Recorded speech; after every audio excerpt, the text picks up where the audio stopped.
Document. Part 1. The galaxy had known peace for centuries, but it was a fragile kind of calm. The Galactic Council, an alliance of dozens of alien species, ruled over the stars with a mix of diplomacy and shared resources. Their laws kept wars at bay, their trade routes connected distant worlds, and their courts resolved disputes between civilizations. But beneath this veneer of unity, tensions simmered. Humanity, the youngest member of the Council, had always been seen as reckless and ambitious. Now, those fears were coming true. It all started with Earth's rapid advancements in technology, while other species relied on tried-and-true methods: fusion reactors, warp drives, and plasma cannons. Humans pushed boundaries no one else dared to cross. They built faster ships, designed smarter AI, and even began experimenting with dark matter, a mysterious substance that made up most of the universe, but remained largely untapped. Dark matter wasn't just energy, it was potential. It could bend space, tear through shields, and obliterate entire fleets in seconds. And humanity had figured out how to harness it. Alex Carter sat alone in his lab on Mars Station Alpha, staring at the glowing orb before him. It pulsed faintly, like a heartbeat, radiating an eerie blue light. This was the culmination of decades of researchers' stable core of compressed dark matter. Alex knew its power could change everything. He also knew it scared people. His colleagues whispered about the risks behind his back, calling him reckless or worse. Some said he was playing God. But Alex didn't care. If humanity wanted a place among the stars, they needed to be strong. They needed to stand toe-to-toe with the older, more advanced species, and dark matter would give them that chance. Elsewhere, Rachel Myers prepared for what might be the most important day of her life. As Earth's ambassador to the Galactic Council, she had spent years navigating the delicate politics of interstellar relations. Today, however, diplomacy felt like a losing battle. Rumors about humanity's dark matter experiments had spread across the galaxy, and the Council had called an emergency summit. Every species would be there, from the insectoid krill to the towerings or Earthians. All eyes would be on Earth and on her.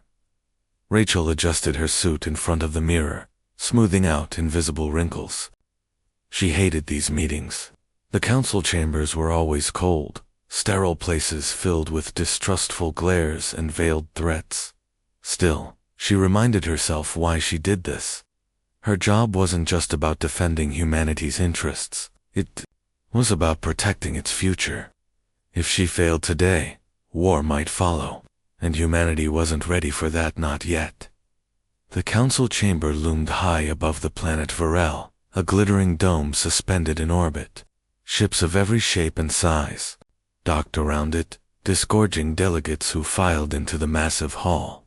Rachel entered alongside President Laura Hayes, flanked by security officers wearing sleek black armor. The room buzzed with murmurs as they took their seats at the center table.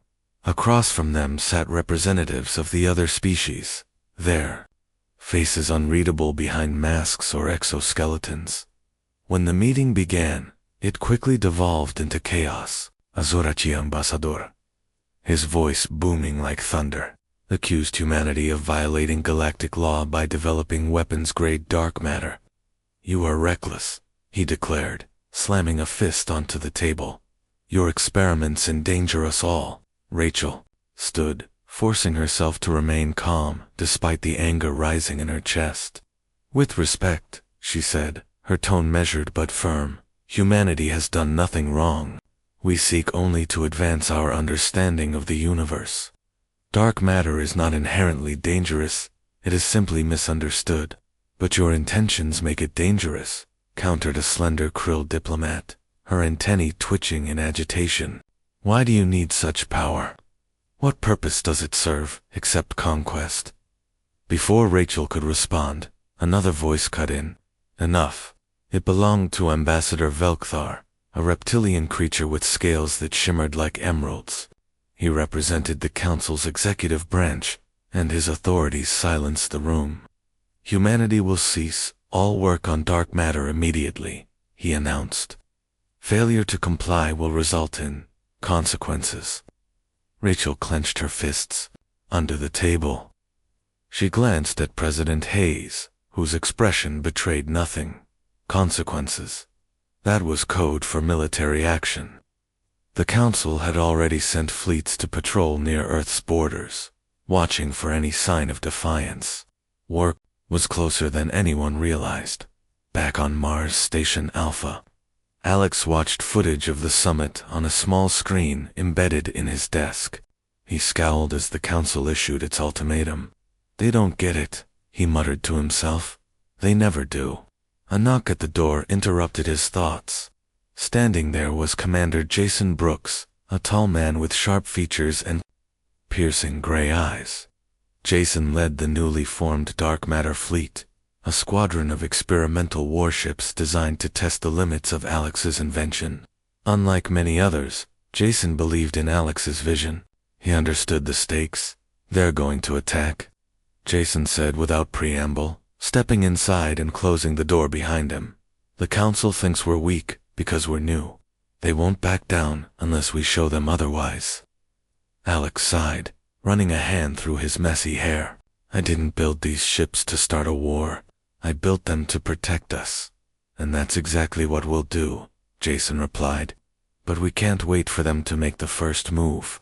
We need to strike now before they're ready. For a moment, Alex hesitated. Striking first went against everything he believed in. Yet deep down, he knew Jason was right. The Council wouldn't listen to reason. They saw humanity as a threat, and threats were meant to be eliminated. If Earth wanted to survive, it had to act. What do you propose? Alex asked finally. Jason leaned forward, lowering his voice. We take the fight to them, deploy the fleet, and hit their blockade before they expect it. With dark matter propulsion, we'll be faster than anything they've got. By the time they realize what's happening, it'll be too late. Alex nodded slowly, though unease gnawed at him. Let's hope you're right. Meanwhile, Rachel returned to Earth, feeling defeated. The Council's hostility left little room for negotiation. She met with President Hayes in a private office aboard the orbital station, where they discussed their next steps. We can't comply with their demands, Rachel said firmly. If we stop our research now, we'll lose everything we've worked for. The Council will crush us. Hayes nodded, her jaw set in determination. Then we prepare for war. Inform the military. Rally our allies. And pray we're ready when the time comes. As the days passed, humanity braced itself for conflict. Factories churned out supplies, soldiers trained tirelessly, and citizens prepared for the worst. In the shadows of space, the dark matter fleet waited, its ships sleek and menacing, each one a testament to human ingenuity. At their helm stood Commander Jason Brooks, ready to lead humanity into battle. On the eve of deployment, Alex visited the flagship the Eclipse. Its hull gleamed under artificial lights, and engineers swarmed over its surface, making last-minute adjustments. Inside, Jason greeted him with a grim smile. Ready? Jason asked. As ready as I'll ever be, Alex replied. He looked out at the vast expanse of stars beyond the viewport. Somewhere out there, enemies gathered, preparing to strike. Humanity's fate hung in the balance.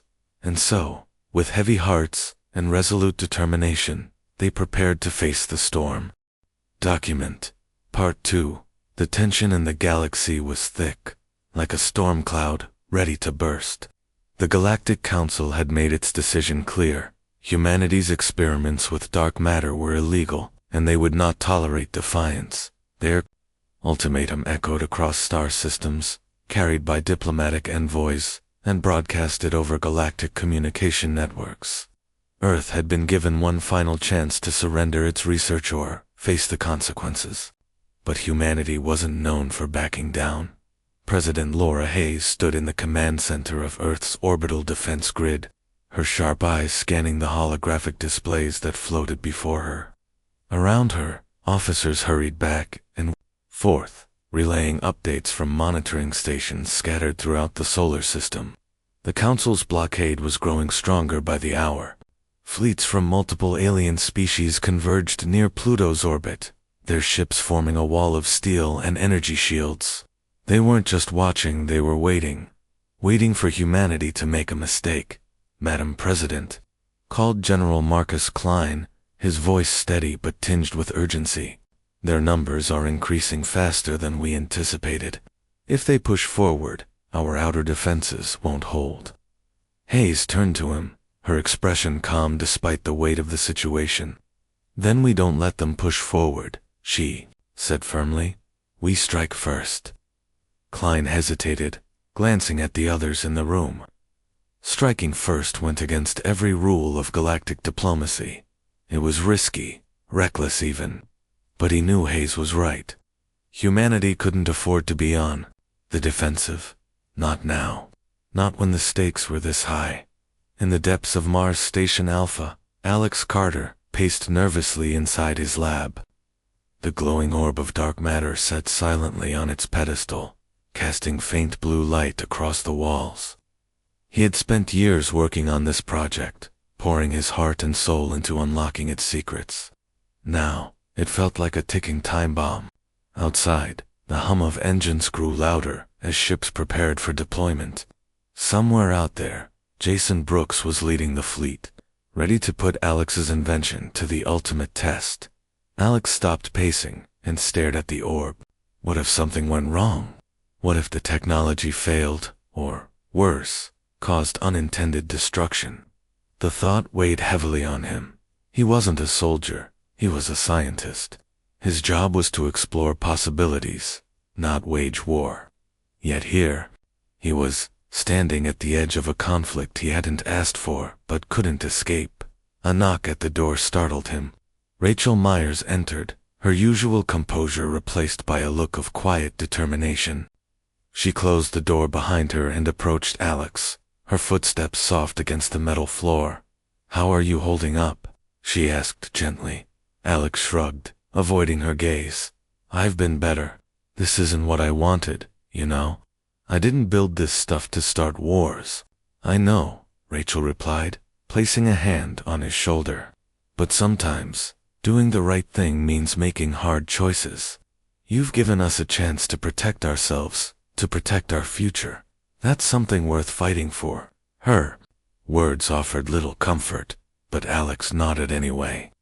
Deep down, he knew she was right. Humanity couldn't survive without taking risks. Still, the burden of responsibility pressed down on him like a lead weight. Meanwhile, aboard the Eclipse, Commander Jason Brooks reviewed the battle plans one last time. The flagship's bridge buzzed with activity as crew members worked tirelessly to ensure everything was in place. Screens displayed tactical maps, showing the positions of both human and enemy fleets. The Council's blockade stretched wide, but Jason had identified a weak point, a gap between two squadrons where their sensors overlapped imperfectly. It was small, almost insignificant, but enough for the Eclipse and its sister ships to slip through undetected. "Weapon systems online," reported Lieutenant Emily Ross, her fingers dancing over her console.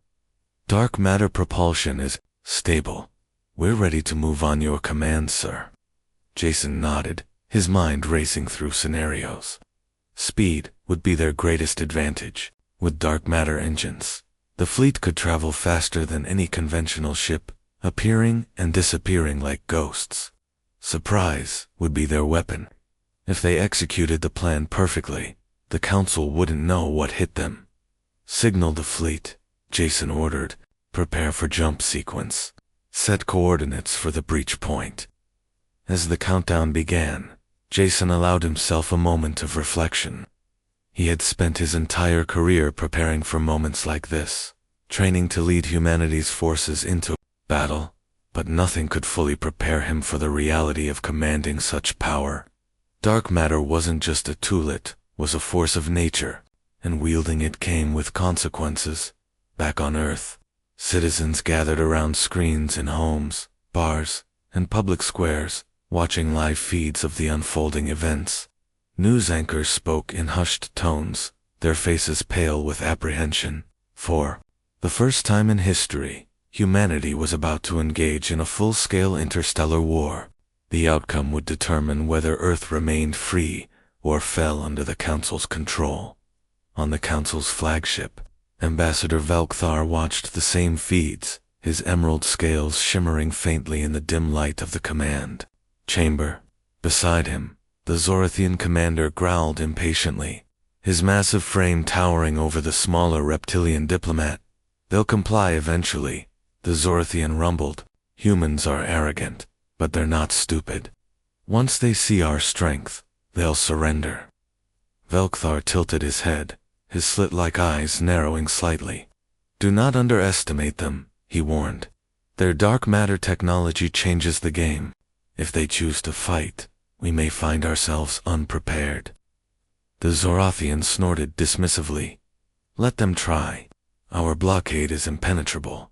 But Velkthar wasn't so sure. Humanity had always been unpredictable, driven by a mix of courage and recklessness that often defied logic.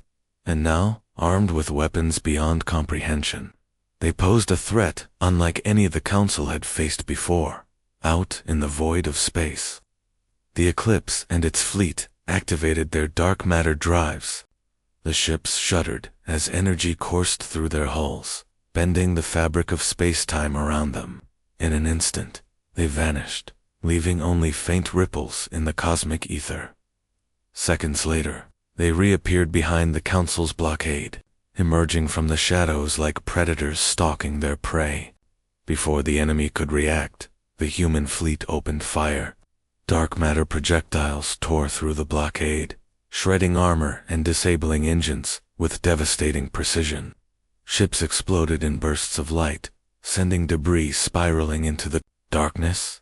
"It's working," Emily exclaimed, her voice filled with awe. "Their shields can't handle the impact." Jason gripped the railing, his knuckles white as he watched the chaos unfold. The Council's forces scrambled to respond, but their sluggish movements made them easy targets. Within minutes, half the blockade lay in ruins, and the rest retreated in disarray. "Cease fire," Jason ordered, raising a hand. "Let them run. We've made our point." As the surviving ships fled, the bridge erupted in cheers. Crew members hugged each other, tears streaming down their faces. For the first time in days, hope flickered in their hearts. Humanity had struck a blow against the Council and won. But Jason remained somber. Victory today didn't mean victory tomorrow. The Council would regroup, rebuild, and come back stronger. This was only the beginning. On Earth, news of the triumph spread like wildfire. Crowds cheered in the streets, waving flags and chanting slogans. For many, it was proof that humanity could stand tall among the stars. But for those in power, the celebration was short-lived.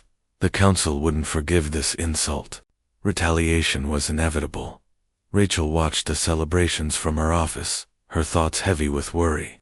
War had begun, and though humanity had taken the first step, the road ahead would be long and perilous. She picked up a communicator and dialed Alex's number. "We did it," she said when he answered. "But the real challenge starts now." Alex sighed, his voice weary. "Yeah, I know." Neither of them spoke for a moment, the weight of their shared responsibility hanging in the silence. Then Rachel broke it. "We'll get through this," she said softly. "Together." And for the first time in days, Alex believed her. Document Part 3. The victory over the Council's blockade sent shockwaves through the galaxy. News of humanity's dark matter warships spread faster than light itself, carried by panicked messengers and intercepted communications. For some species, it was a wake-up call, a reminder that Earth was no longer the weak newcomer it had once been. For others, it was a declaration of war. The Galactic Council scrambled to respond, but their unity began to crack under the pressure. Rumors circulated about internal divisions, with some factions calling for immediate retaliation and others urging caution. Amidst the chaos, an old legend resurfaced, a prophecy whispered in forgotten languages and etched into ancient star charts. It spoke of a dark star that would rise during a time of great conflict, wielding power capable of reshaping reality itself. To some, humanity's sudden dominance seemed like the fulfillment of this prophecy. Others dismissed it as superstition, but the idea took root, spreading fear and uncertainty among those who heard it. Alex Carter found himself haunted by the whispers of this prophecy. Late at night, when the hum of Mars Station Alpha grew quiet, he pored over dusty archives and digital records, searching for clues. He wasn't sure why he felt compelled to dig deeper.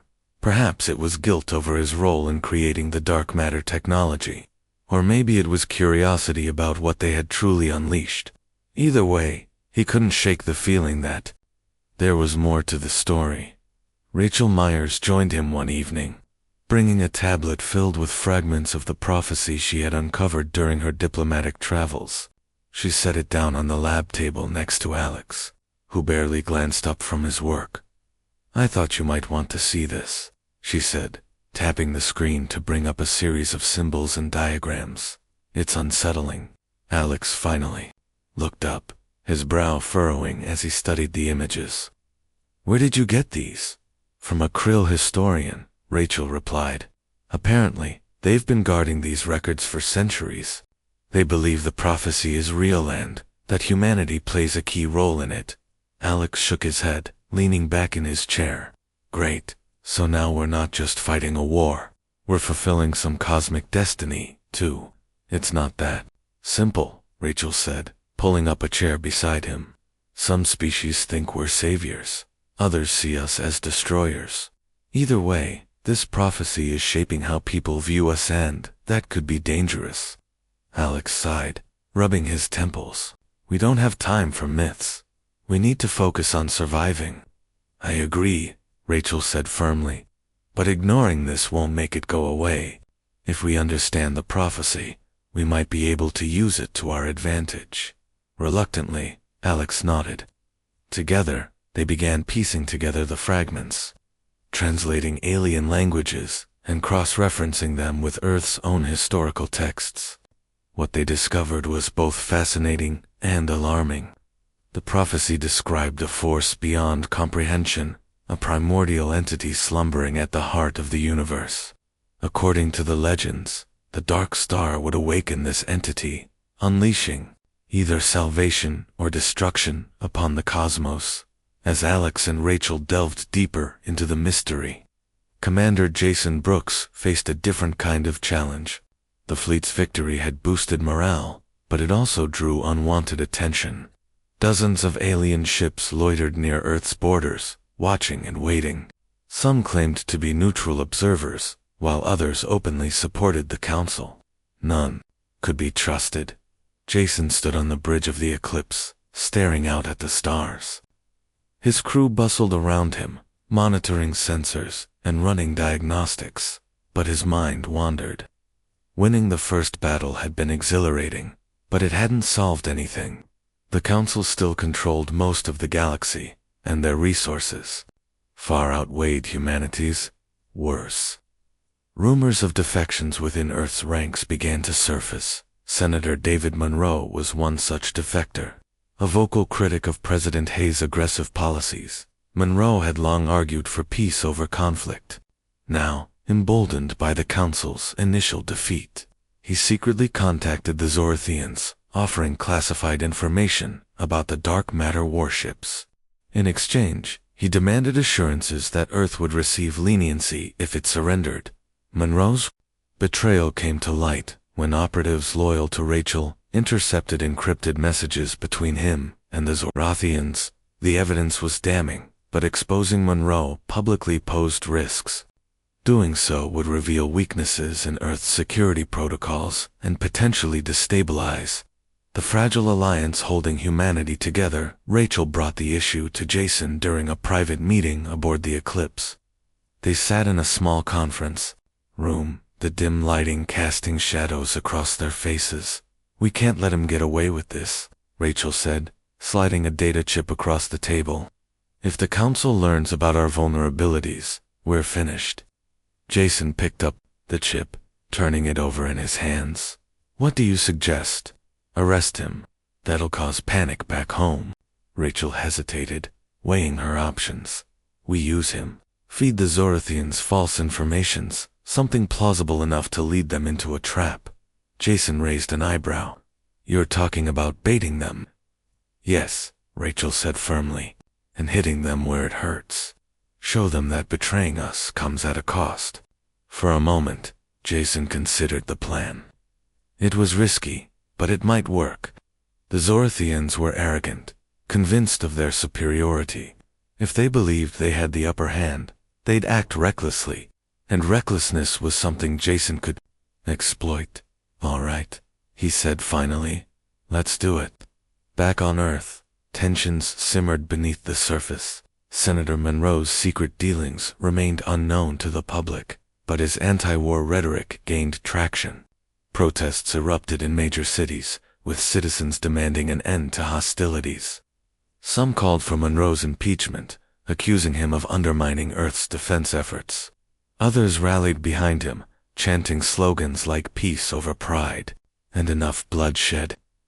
President Hayes addressed the nation in a televised speech, her voice calm but resolute. We did not start this war, she declared, but we will finish it. Humanity has proven its strength, and we will not bow to tyranny. To those who doubt us too, those who seek to divide us, say this: our future depends on unity. Stand with us, or stand aside. Her words struck a chord with many, silencing critics and rallying supporters. But Hayes knew better than to trust appearances. Beneath the surface, cracks were forming. Trust was eroding, and loyalty was becoming a rare commodity. Meanwhile, Alex and Rachel made progress, deciphering the prophecy. Hidden within the star charts were coordinates pointing to a distant region of space, a nebula shrouded in darkness and mystery. Ancient texts referred to it as the Veil of Shadows, a place where time and space twisted unpredictably. According to the legends, the veil held secrets tied to the primordial entity mentioned in the prophecy. We need to investigate, Alex said, pointing to the glowing map on his screen. If there's even a chance this is real, we can't ignore it. Rachel nodded, though concern flickered in her eyes. Going there won't be easy. The Council will see it as an act of aggression. Then we go quietly, Alex replied. Just the two of us. No fleet, no fanfare. If we find something, we'll decide what to do next. Rachel hesitated, torn between duty and curiosity. Finally, she agreed. All right, but we tell Jason. He needs to know. When they informed Jason of their plan, he listened silently, his expression unreadable. When they finished, he leaned forward, resting his elbows on the table. You realize how dangerous this is, he said, his tone measured. If you're caught or worse, if you trigger whatever's out there, we won't be able to help you. We know, Rachel said, but staying here isn't safe either. The Council is planning something big. If we can uncover their plans or prove the prophecy wrong, we might gain the upper hand. After a long pause, Jason nodded. Do what you have to do. But promise me one thing. Stay alive. Humanity needs both of you. With preparations underway, Alex and Rachel prepared to leave Earth for the Veil of Shadows. Their departure went unnoticed by most, buried beneath reports of renewed skirmishes along the Council's borders. As their ship slipped into hyperspace, Alex stared out at the swirling colors of the void, his mind racing with questions. What if we're wrong? He asked quietly. What if this prophecy is real and we're making things worse? Rachel placed a reassuring hand on his shoulder. Then we deal with it, together. Far away, in the depths of space, the Council plotted its next move. Ambassador Velkthar convened an emergency session, his emerald scales shimmering faintly in the low light. Around him, representatives debated strategies, their voices rising in frustration. The humans had proven themselves unpredictable, and fear gnawed at their resolve. They cannot win, the Zorthian commander growled, slamming a fist onto the table. We outnumber them. We outgun them. Yet they persist. Velkthar tilted. His head, his slit-like eyes, narrowing slightly. Perhaps numbers are not enough. Perhaps we must adapt. They have. The room fell silent as his words sank in. Humanity's rise had forced the Council to rethink its approach. War, alone, wouldn't break them? Something else was needed, something unexpected. As the Council deliberated, Alex and Rachel ventured deeper into the unknown. The veil of shadows loomed ahead, a wall of darkness blotting out the stars. Whatever awaited them inside, they knew. One thing for certain, the fate of the galaxy hung in the balance. Document, Part 4. The veil of shadows stretched endlessly before Alex and Rachel's small ship, its dark clouds swallowing light like a hungry beast. Sensors struggled to penetrate the thick nebula, their readings distorted by strange energy. Fields that twisted space and time. The ship's AI issued warnings in calm tones, but neither Alex nor Rachel paid much attention. They had known this journey would be dangerous, and turning back wasn't an option. Inside the cockpit, Alex adjusted the controls, his hands steady, despite the tension gnawing at him. We're almost there, he said, glancing at the navigation screen. The coordinates from the prophecy pointed to a specific location deep within the Vela region, where gravity and radiation levels were off the charts. It was the kind of place no sane explorer would willingly enter. Rachel sat beside him, her eyes fixed on the swirling darkness outside the viewport. Do you think we'll find anything? She asked, her voice soft but tinged with doubt. Or, are we chasing ghosts? Alex hesitated, unsure how to answer. He wanted to believe they were on the right path, but the truth was, he didn't know.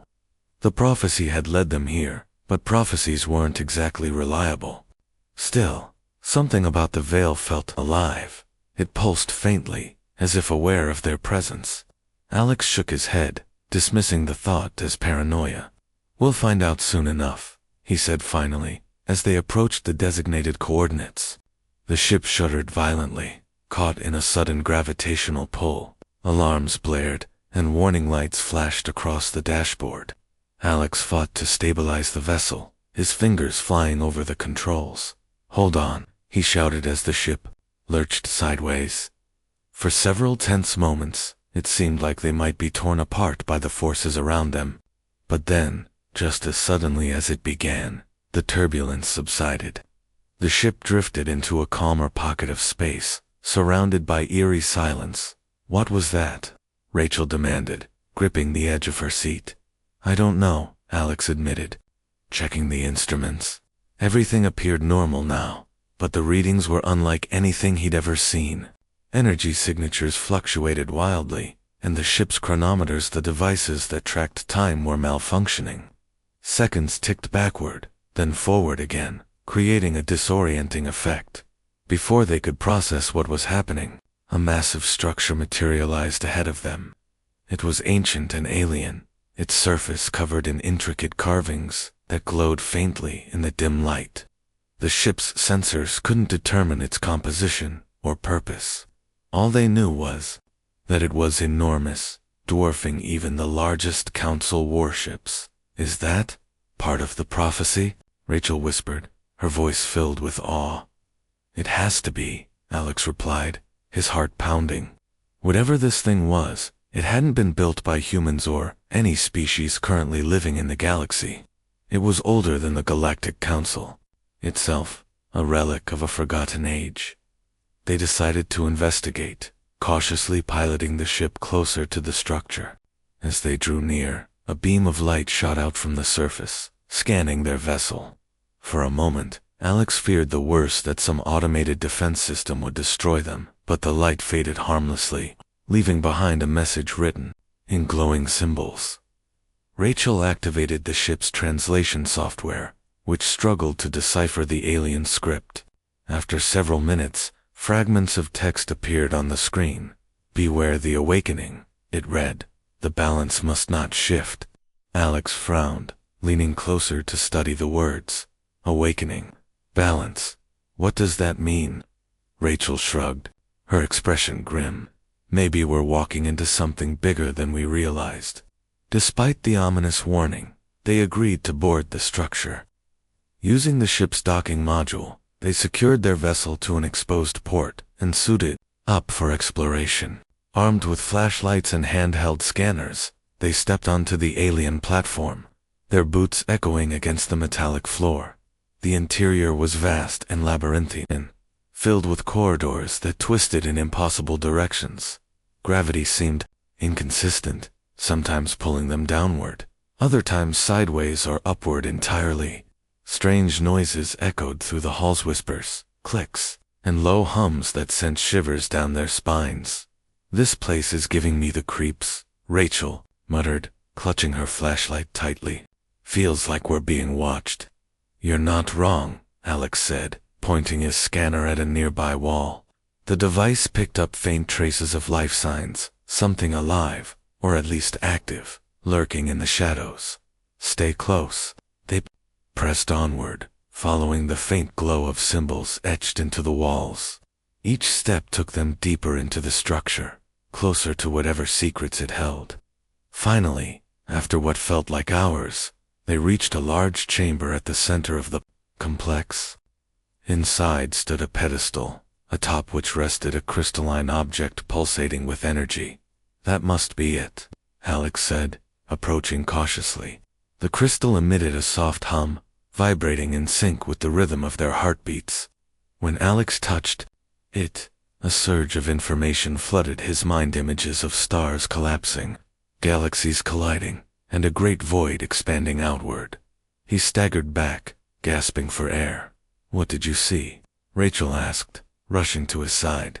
"I don't know," Alex stammered, his face pale. "It's overwhelming, like the universe itself is trying to communicate."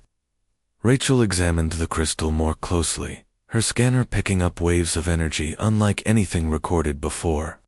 "This isn't just a relic," she said slowly. "It's a key to whatever the prophecy warned us about."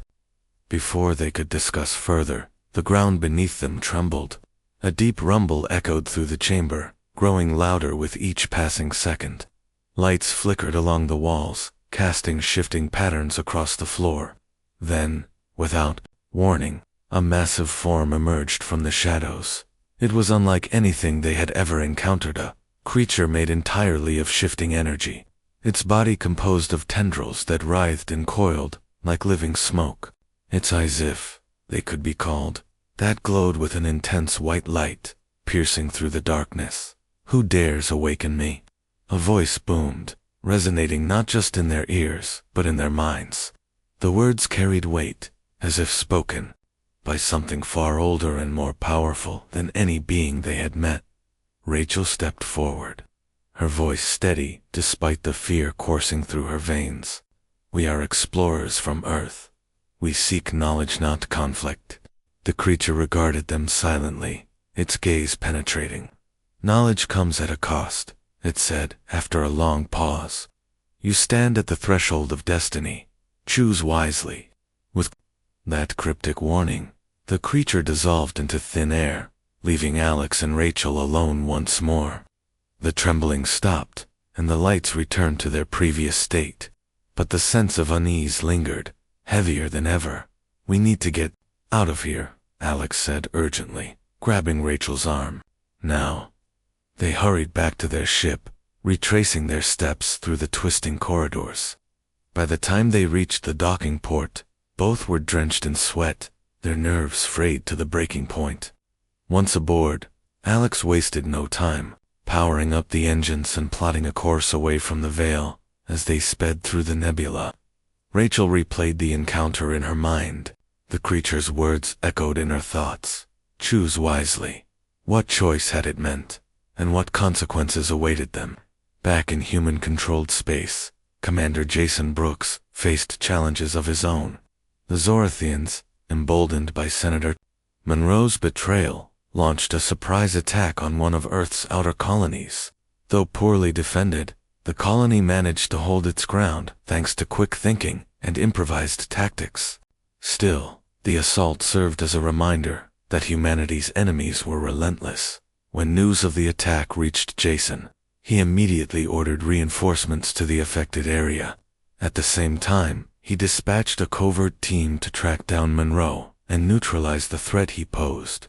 If the senator succeeded in delivering classified information to the council, it could spell disaster for humanity's war effort.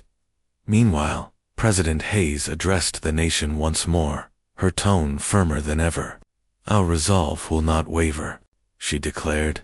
"We have proven ourselves capable of standing against tyranny. Now, we must unite as never before. Together, we will secure our future among the stars." Her words inspired many, rallying citizens to support the war effort. Volunteers poured into recruitment centers, eager to join the fight.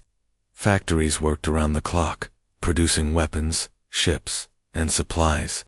Humanity was preparing for a prolonged struggle, one that would test every ounce of strength and ingenuity they possessed. But as Alex and Rachel returned from the Veil of Shadows, bringing tales of ancient relics and mysterious creatures, it became clear that this conflict was about more than politics or territory. Something far greater loomed on the horizon, hidden in the depths of space and time. Whether humanity was ready to face it remained to be seen. For now, they could only prepare and hope. Document. Part 5. The return journey from the Veil of Shadows was tense and silent. Alex and Rachel sat side by side in the cockpit, their minds racing with questions they couldn't answer. The crystalline object they had discovered still pulsed faintly in its containment unit, casting an eerie glow across the small cabin. Neither of them spoke much. Words felt inadequate to capture what they had experienced. The creature's warning, "Choose wisely," hung heavy in the air. A riddle they didn't know how to solve when their ship finally re-entered human-controlled space. They were greeted by a flurry of activity. News of the Zerothian attack on the outer colony had spread quickly, stirring fear and anger among Earth's citizens. Military vessels patrolled every corner of the solar system, their engines roaring as they prepared for another clash. Jason Brooks wasted no time summoning Alex and Rachel to the Eclipse, his flagship, for an urgent briefing. On board the Eclipse, the atmosphere was electric. Crew members moved with purpose, their faces etched with determination. In the war room, holographic displays floated above the table, showing maps of battle zones and enemy movements. Jason stood at the head of the room, his arms crossed as he waited for Alex and Rachel to arrive. "What did you find?" Jason asked without preamble, his gray eyes sharp and focused. He didn't waste time on pleasantries, not when lives were at stake. Rachel hesitated, glancing at Alex before stepping forward. "We found something," she began cautiously. "An ancient structure deep inside the Veil of Shadows. It contained a crystallua, kind of artifact that seems to be tied to the prophecy." Jason raised an eyebrow, clearly skeptical. "A prophecy? You're telling me we're fighting a war based on some old myth?" "It's not just a myth," Alex interjected, opening the containment unit and carefully lifting the crystal. Its energy surged briefly, bathing the room in soft light. "This thing is real, and whatever it is, it's powerful. When I touched it, I saw visions of stars collapsing, galaxies dying. Something big is coming, something connected to this." Jason stared at the crystal, his expression unreadable. "You're saying this prophecy might actually happen? That we're dealing with more than just the council?" Rachel nodded. "We don't fully understand it yet, but yes, there's something out there, something ancient and dangerous. If we ignore it, we could make things worse." Jason sighed, running a hand through his short-cropped hair. "Great. Just what we needed, a cosmic apocalypse to worry about." Despite his sarcasm, his tone carried a note of genuine concern. "What do you need from us?" "For now, nothing," Alex said quickly. "We need to study the crystal further. But until we figure out what it means, We can't let anyone else get their hands on it, especially not the Council. Jason nodded, grimly understood. Keep it safe and keep me updated. As Alex and Rachel left the war room, they couldn't shake the feeling that they were walking into uncharted territory. The prophecy, the crystal, the creature in the veil, all of it pointed to forces beyond humanity's understanding. And while they knew they couldn't fight such powers directly, they also knew they couldn't afford to ignore them. Meanwhile, the fallout from Senator Monroe's betrayal continued to ripple through Earth's political landscape. Covert operatives loyal to Jason tracked him to a remote outpost near Saturn's rings, where he was preparing to transmit classified data to the Zor. A team led by Lieutenant Emily Ross infiltrated the station under cover of darkness, disabling security systems and capturing Monroe before he could complete the transmission. Monroe resisted arrest, shouting accusations of tyranny and corruption as he was dragged aboard a transport ship. "You think silencing me will change anything?" he spat at Ross. "The people won't stand for this war forever." Ross didn't respond, her face impassive as she secured him in restraints. She had seen too many lives lost already to feel sympathy for traitors. Still, his words lingered in her mind. Not everyone back home supported the war effort. For every citizen cheering humanity's victories, there were others questioning whether the cost was worth it. Back on Earth, President Hayes faced mounting pressure from both sides. Protests erupted in major cities, with crowds chanting slogans like "No more bloodshed" and "Bring our troops home." At the same time, supporters rallied behind her, waving flags and demanding justice for those killed in the Zorthian attack. The divide between factions grew wider with each passing day, threatening to tear society apart. Hayes addressed the nation once more, her voice steady but tinged with exhaustion. "I understand your fears," she said, standing before a podium, surrounded by reporters. "But surrender is not an option. We have proven ourselves capable of defending our freedom. Together, we will endure and prevail." Her words inspired some, but others dismissed them as empty promises. Trust in leadership was eroding, replaced by doubt and uncertainty. Hayes knew that maintaining unity would be one of her greatest challenges yet. While Earth grappled with internal strife, the Galactic Council regrouped, determined to reclaim its dominance. Ambassador Velkthar convened another emergency session, this time proposing a bold new strategy. "We cannot defeat humanity through brute force alone," he declared, addressing the assembled representatives. "Their dark matter technology gives them an edge we cannot match. Instead, we must strike at their foundation, their spirit." The Zorothian commander growled impatiently. "How do you propose we do that?" Velkthar tilted his head, his emerald scales shimmering faintly. "By targeting their allies. Without support, humanity will crumble." The plan was simple but effective. Council fleets launched coordinated attacks on neutral species suspected of sympathizing with Earth. Trade routes were blockaded, colonies destroyed, and leaders assassinated.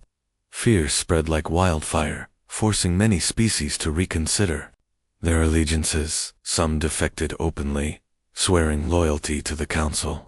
Others remained silent, unwilling to risk retaliation. Humanity scrambled to counteract the Council's tactics, sending diplomats like Rachel to negotiate alliances and offer aid. Traveling from one star system to another, she encountered resistance at every turn. Some species welcomed her with cautious optimism, grateful for Earth's assistance. Others turned her away, citing the dangers of associating with a rogue faction. Each rejection weighed heavily on her, but she refused to give up. "You're doing everything you can," Alex told her during one particularly difficult mission. They were aboard a transport ship en route to a Krill settlement rumored to be considering defection. "Don't blame yourself if they choose differently." "I'm not blaming myself," Rachel replied quietly, staring out at the stars. "I'm just tired of seeing so much hate, so much fear." Alex placed a reassuring hand on her shoulder. "Fear is natural, But so is hope. As long as we keep fighting for a better future, someone will believe in us. Rachel smiled faintly, appreciating his attempt to lift her spirits. Still, she couldn't shake the feeling that time was running out. In the depths of space, Commander Jason Brooks prepared for the next phase of the war. Intelligence reports indicated that the Council was amassing a massive fleet near a nebula, known as the Shadow Veil, dense cloud of gas and debris that interfered with sensors and communications. It was the perfect hiding spot for an ambush. Jason devised a daring plan to lure the Council's forces into the nebula, using guerrilla tactics to whittle down their numbers. The Eclipse and its sister ships would enter first, cloaking themselves, using experimental dark matter fields. Once inside, they would strike swiftly and retreat before reinforcements could arrive. "Are you sure about this?" Emily asked during a final briefing. Her voice betrayed a hint of unease, though her expression remained stoic. "The Shadow Veil is unpredictable. One wrong move, and we could lose the entire fleet." "We don't have a choice," Jason replied, firmly. "If we let them gather their strength, they'll crush us. This is our best shot." The crew nodded, steeling themselves for the battle ahead. Morale was high, despite the risks. They trusted Jason's leadership and believed in their cause. Humanity had come too far to back down now. As the fleet approached the Shadow Veil, tension mounted on board the Eclipse. The nebula loomed ahead, its swirling clouds blotting out the stars. Sensors flickered erratically, unable to penetrate the dense fog. Slowly, silently, the ships slipped inside, vanishing from sight. For hours, they waited, engines idling as they monitored the Council's movements. Then, finally, the enemy fleet arrived. Massive warships emerged from hyperspace, their hulls gleaming menacingly in the dim light. Unaware of the trap awaiting them, they ventured deeper into the nebula. Jason gave the signal, and the attack began. Dark matter projectiles streaked through the void, tearing through shields and armor with devastating precision. Explosions lit up the darkness as Council ships struggled to respond. Communication lines crackled with panicked voices. Orders shouted over the chaos. "Target their command vessel," Jason ordered, his voice calm but commanding. "Take out their leader, and the rest will fall apart." The crew executed his commands flawlessly, focusing fire on the largest ship in the formation. Within minutes, it erupted in a fiery explosion, sending shockwaves rippling through the surrounding vessels. Chaos ensued as the Council fleet scrambled to regroup, their formations crumbling under relentless assault.